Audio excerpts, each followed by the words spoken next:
Alhamdulillah wassalatu wassalamu ala Rasulillah wa ala alihi wa sahbihi wa mawalah wa la hawla wa la quwwata illa billah. Amma ba'd. Ikhwatal Islam rahimani wa rahimakumullah. Tatkala manusia wafat, maka mereka akan dikembalikan, dibangkitkan oleh Allah Subhanahu wa taala untuk mempertanggungjawabkan apa yang dia perbuat di dunia ini. Dan inilah bentuk keadilan Allah Subhanahu wa taala. Sekiranya tidak ada hari akhirat, tidak ada kebangkitan, maka tidak ada bedanya antara orang muslim dan orang kafir. Akan tapi adilnya Allah Subhanahu wa taala, Allah Subhanahu wa taala menjadikan akhirat untuk menjadikan tempat pertanggungjawaban manusia apa yang mereka kerjakan di dunia. Nasallallahu al-afiyah. Kemudian hal ini dikatakan oleh penulis, wan nasu idza matu yub'atsun. Tatkala manusia wafat, meninggal dunia, mereka akan dibangkitkan. Dalilnya adalah Allah Subhanahu wa taala dalam surat Thaha ayat 55. Allah berfirman, minha khalaqnakum wa fiha nu'idukum wa minha nukhrijukum taratan ukhra. Allah berfirman, dari tanah itulah kami menciptakan kalian, dan kepada tanah itu pula kami akan mengembalikan kalian, dan dari tanah itu pula nukhrijukum taratan ukhra, kami akan mengeluarkan kalian di kali yang lain. Itu dibangkitkan oleh Allah Subhanahu wa taala. Dalam ayat yang lain Allah Subhanahu wa taala berfirman, wallahu ambatakum minal ardi nabata thumma yu'idukum fiha wa yukhrijukum ikhraja. Allah berfirman, wallahu ambatakum minal ardi nabata.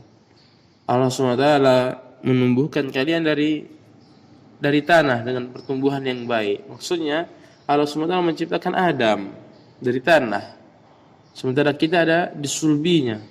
Thumma yu'idukum fiha, kemudian Allah akan mengembalikan kita ke tanah.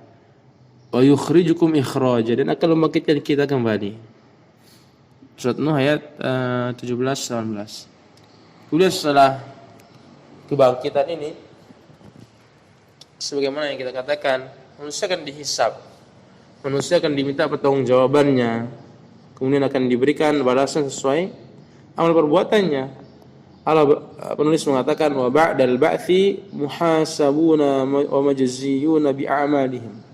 Setelah kebangkitan manusia itu dihisab dan mereka diberikan balasan atas amal mereka. Dalilnya adalah firman Allah Subhanahu wa taala dalam surat An-Najm ayat 31. Walillahi ma fis samawati wa ma fil ardi liyajziyal ladzina asa'u bima 'amilu ليجزي الذين أساءوا بما عملوا ويجزي الذين أحسنوا بالحسنى. Kepunyaan Allah lah segala apa yang ada di langit dan di bumi, agar Allah SWT memberikan balasan kepada alladzina asa'u bima amilu, kepada orang-orang yang buruk atas apa yang mereka kerjakan. Wa yajziyal ladzina ahsanu bil husna, dan Allah memberikan balasan kepada orang-orang yang berbuat baik dengan husna, dengan surga. Menunjukkan bahwasanya orang yang berbuat buruk di neraka, orang yang berbuat baik di surga. Beliau mengatakan, wa man kadzdzaba bil ba'tsi kafar, barang siapa yang mendustakan kebangkitan maka dia kafir.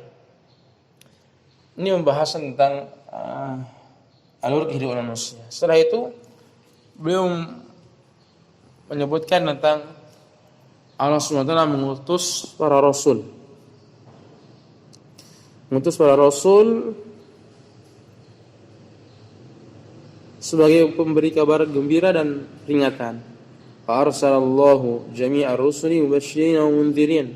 Allah mengutus semua rasul sebagai mubasysyirin, memberikan tabsyir, memberikan bisyarah, memberikan kabar gembira, wa mundzirin, dan memberikan nizarah, memberikan peringatan kepada manusia.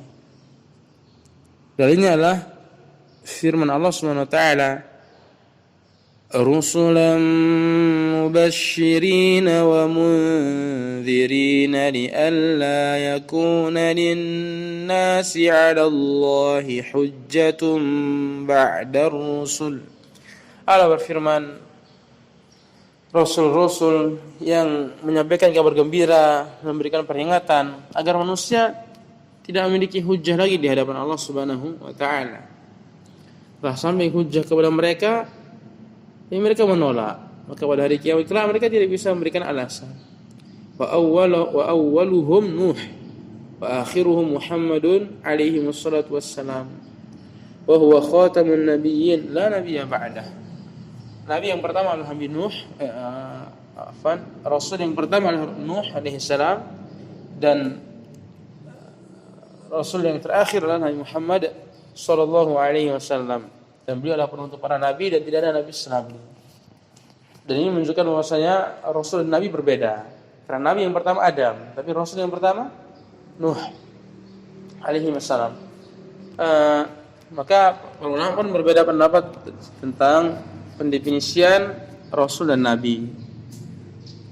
Pendapat yang rajih, yang mendekati kebenaran, adalah pendapat yang dikatakan oleh Syekhul Islam Ibnu Taimiyah rahimahullah. Beliau mengatakan seorang rasul adalah seorang laki-laki yang diutus oleh Allah Subhanahu wa taala kepada kaum yang membangkang. Ini rasul. Tapi kalau nabi itu diutus kepada kaum yang muwafiqin, kaum yang menerima dakwahnya. Maka kita lihat Adam tidak ditentang oleh kaumnya, tapi kalau Nabi Nuh ditentang oleh kaumnya. Bahkan kita lihat dalam Al-Quran bagaimana keluh kesah Nabi Nuh alaihi salam ketika berdakwah, inni da'awtu qaumi lailan wa nahara falam yazidhum du'ai illa firara.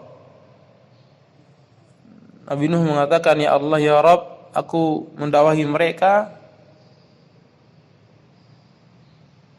agar engkau mengampunkan mereka, akan tetapi mereka malah lari. Inni kullama da'awtuhum litaghfira lahum ja'alu asabi'ahum fi adhanihim wastaghfaw shiyabahum wa asarru wastakbaru istikbara. Setiap kali aku mendakwahi mereka tutup telinga.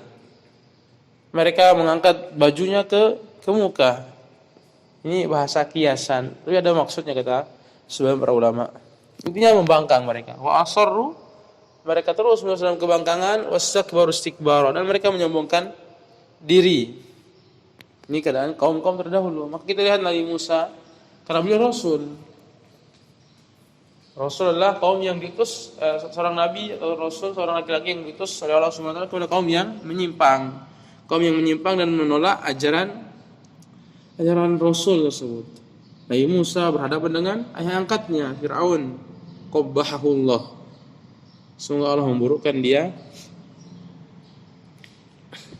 Bagaimana di lautan Allah mengatakan, falamma tara al-jam'ani qala ashabu Musa inna lamudrakun.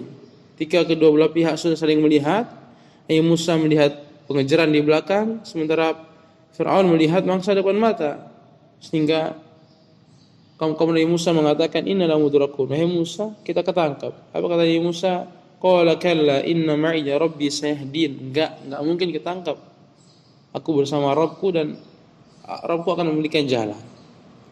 Muhammad sallallahu alaihi wasallam bagaimana beliau dilempar. Jadi kakinya dilempar berdarah-darah. Jadi ketika kaki kanan yang sebelah belakang, lemparan batu itu ke sebelah kanan. Ketika kiri yang ke belakang kakinya jadi lawan arah. Ini makanya berdarah kaki Nabi sallallahu alaihi wasallam. kemudian anak beliau diceraikan, kemudian beliau diusir, beliau dihina, dikatakan orang gila, dikatakan penyihir. Ini Muhammad sallallahu alaihi wasallam, ini Rasul.